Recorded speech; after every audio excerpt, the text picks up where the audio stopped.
Hello guys, in this video I will show you how to fix the problem when Capcut is not working properly. So if you have some bugs while using Capcut, I will show you two solutions on how to fix this. The first thing you have to do is open up Capcut and go to the edit section by pressing on the bottom left.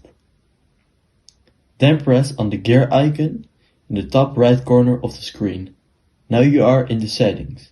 From here scroll down and click on Clear Cache and press on Confirm. If you didn't do this in a long time, the app can get a bit laggy. For the next solution, you have to exit Capcut and go to your settings.